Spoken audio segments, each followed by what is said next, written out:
ang tatlong teknik para sumunod ang ating mga alagang baboy. Kahit mailap pa ito at hindi sanay sa tali. Una ay kailangan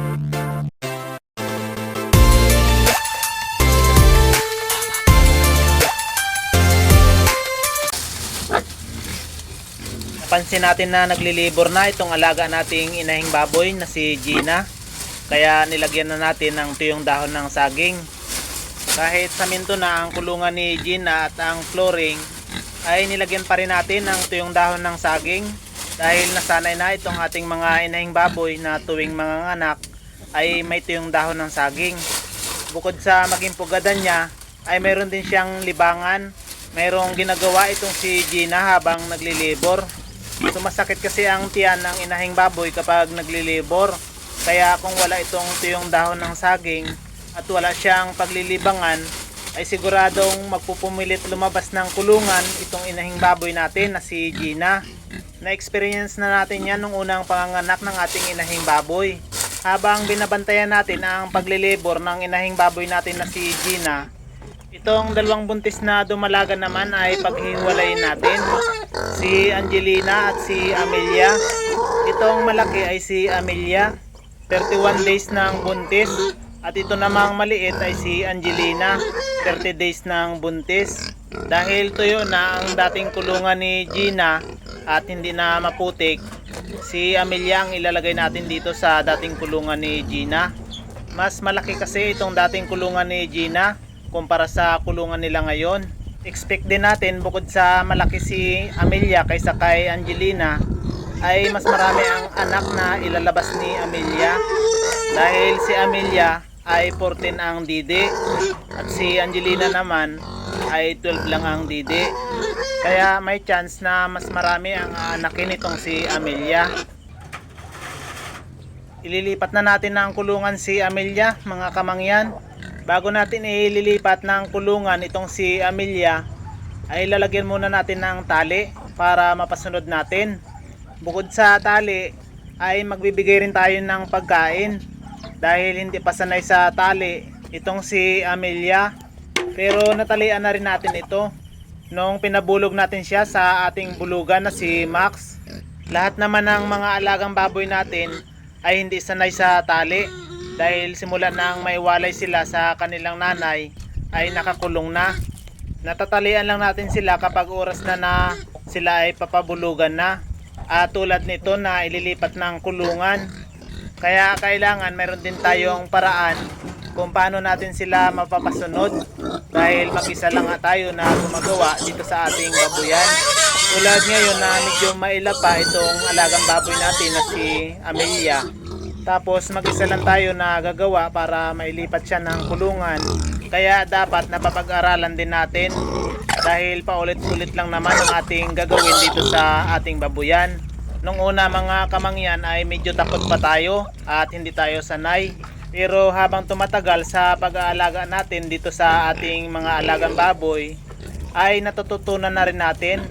Madali na lang para sa atin lahat ng mga gawain dito sa ating babuyan. Kahit mag-isa lang tayo.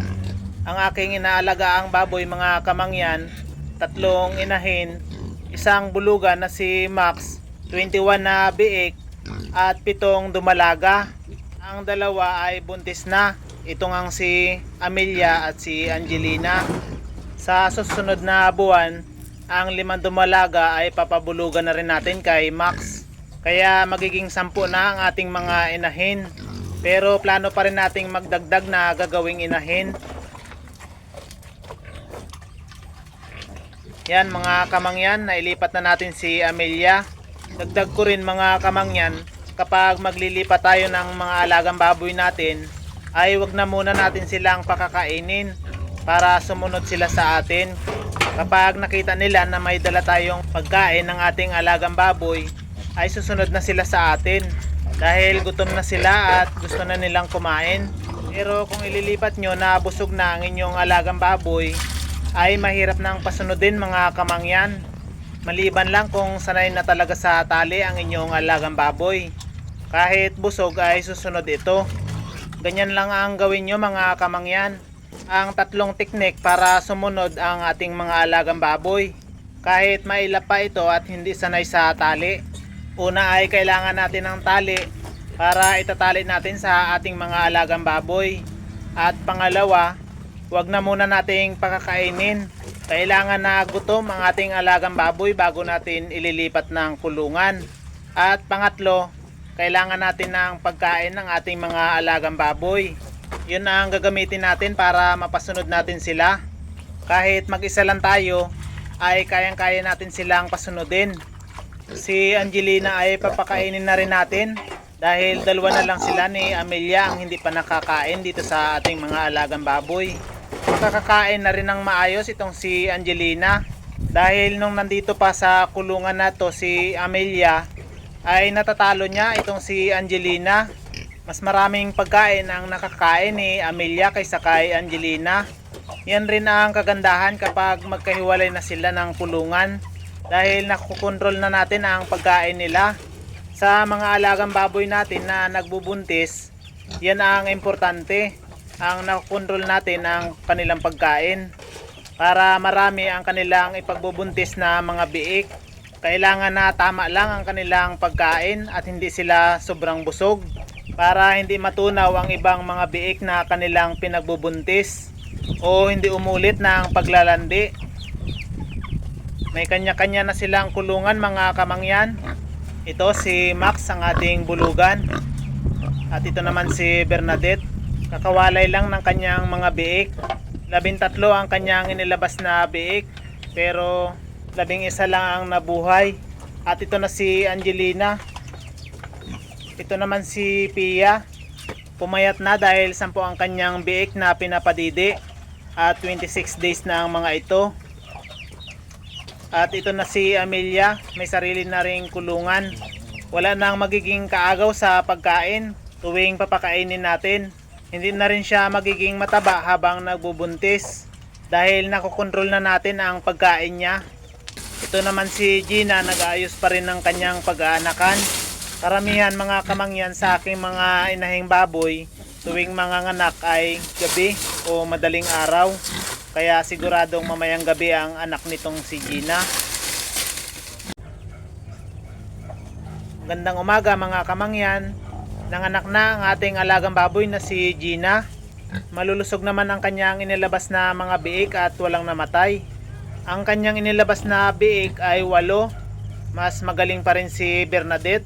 Mas marami pa rin ang naging anak ni Bernadette. Pero okay na rin yung 8 na inilabas na biik ni Gina. Marami na rin. Malaking blessing ito sa ating babuyan. Paano mga kamangyan? Hanggang dito na lang muna ang ating video. Sa mga baguhan o nagpaplano pa lang na mag-alaga ng native na baboy, sana ay may natutunan kayo kung paano natin mapasunod ang ating alagang baboy kung ito ay ililipat natin ang kulungan. Kahit wala tayong katuwang at mag-isa lang tayo na gumagawa sa ating babuyan. Maraming salamat sa panonood mga kamangyan. Happy farming. Bye-bye.